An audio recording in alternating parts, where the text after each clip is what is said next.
And thank you very much for watching The Platform. I'm Michael Kazilny. I'm really looking forward to interviewing the multi-talented Ellie Fowler. But can you remember 1981? Well, that's when she started her amazing journey on Sons and Daughters. Let's have a look at those days in the 80s.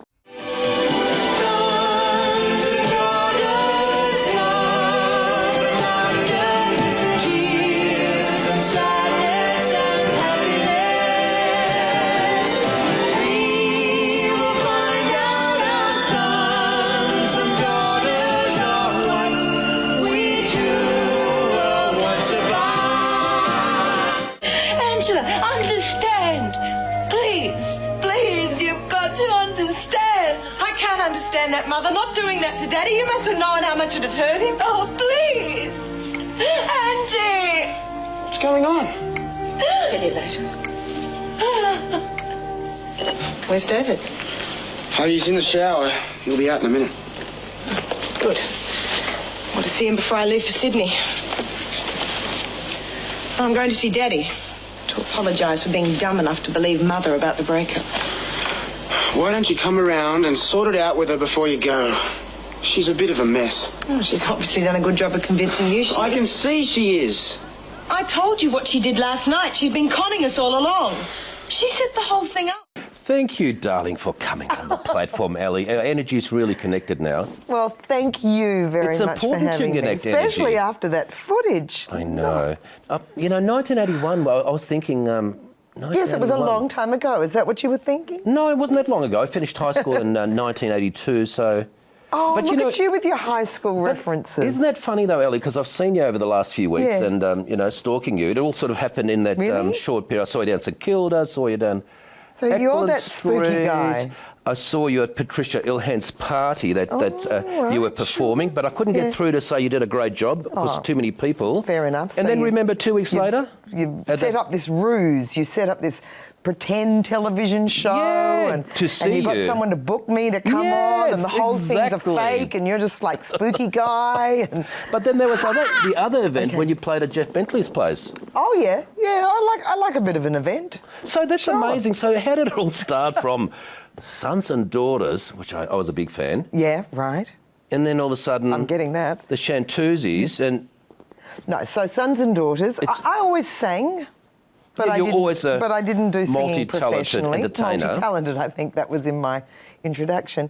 So I did Sons and Daughters, and then I moved on to another show called, what was that called? Possession, where I played the Honourable Nikki Shannon or something like that. I had to say things like, oh, do you go riding?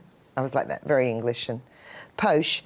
And then I moved down to Melbourne for a while to do Neighbours, and then when I was in Melbourne, I met Toddy Goldsmith and the gorgeous Eve von Bibra and Angelica Labazetta, and we formed the Shantuzis. So I decided to take a little break from acting for a while and pursue the whole singing thing.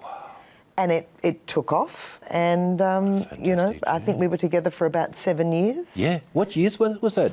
I think it was about 1986 that our first single, Witch Queen, came out, and then we went through to about 92, 93, somewhere. Yeah, I remember. Gets a bit hazy, rock and roll. You guys were the main act sort of at some of the places. I think even the Palace and St Kilda and all those sort of places. And I used to DJ there up in that little pink balcony. And I used to see you guys quite often, and they always had some crap band before you. Yeah, no, we toured all around Australia. And you guys really know how to get people dancing, entertain people. That's right. Did you ever get pissed on stage?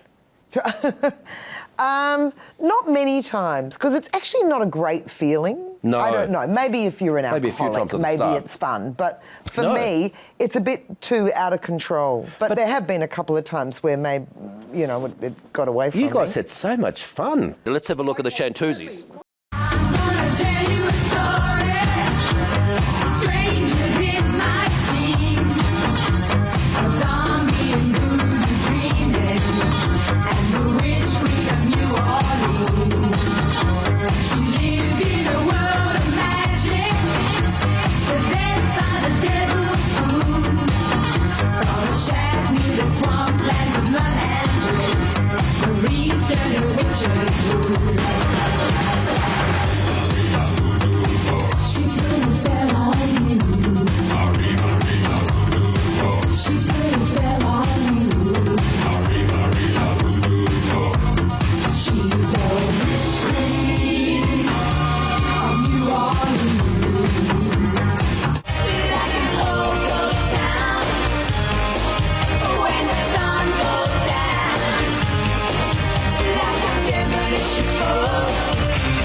Wow, Ellie, people love your music. Thank you very much. Thank you very much for being such a amazing talent for Australia. Oh, God bless you. God bless you, darling, because it's true. I mean, I was looking around the other day. It's a lot of fun. I was thinking the other day, you know, they don't build churches anymore and they don't have great bands anymore. Things are sort of fading out. Wow. We're like a faith. Well, you are like a faith because we're in such a stressed out, you know, crazy, selfish society, and then you guys cheered everybody up. It is a lovely thing when you see people come along to your gigs. I mean, we have current music as well that, you know, we've released a single a few years ago, and we've may have a new single coming out soon, but I can't talk about tell that. Tell me more. Okay, secrecy. But people come along and they do say, oh, God, I remember when I was back at school, or I was, you know... Of course. You know, that thing, I was pashing a boy on the beanbag after school, and, you know, I just loved it. And they would look at you, though. So many memories. They'd look at you. No, can't be you. You look too young, they say, you know. You still look bloody... You cheeky minx. So, tell me about the greatest venue or the most and the worst venue when you performed on stage. Oh God, no, well we've performed in some very strange... Well see, I'm also an actor, so I've performed in some very funny That's my next question. Don't jump ahead. All right. I'm just trying to think. Company. Well, probably, I think there was a gig we did in Kings Park in Perth, and it was to about 60,000 people. There were other people on the bill, by the way, wasn't just us.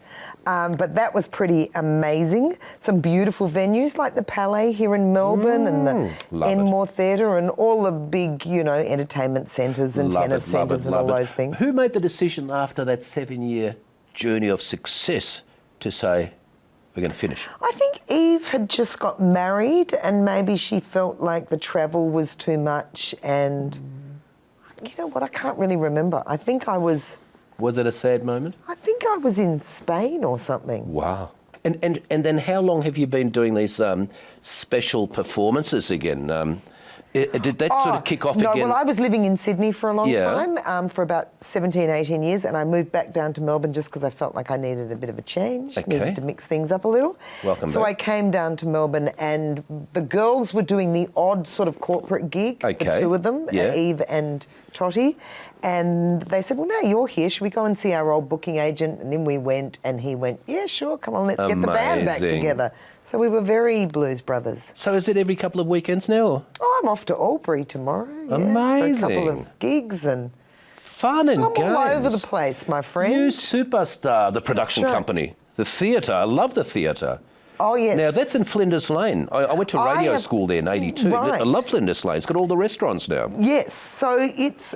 Well, our theatre company is called the Kin Collective. We just, last year we did a fantastic Tim Winton play called Shrine. Gorgeous. And we tend to use, I mean, that's not our space, a lot of other people use it as well, but we tend to like 45 Downstairs, which is in Flinders Lane in the city. Yeah. And in September we have another play coming up, a play called Lottie in the Late Afternoon with Michaela Bannis and...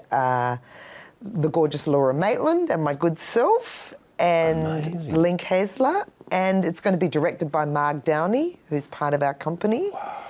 And it will be again at 45 Downstairs. God bless you, darling. Thank you so much for coming. No, thank you. You're a beautiful soul, and viewers, you're beautiful viewers. We'll be back very shortly with Melbourne's social queen, Rosie Faraci. Don't go away.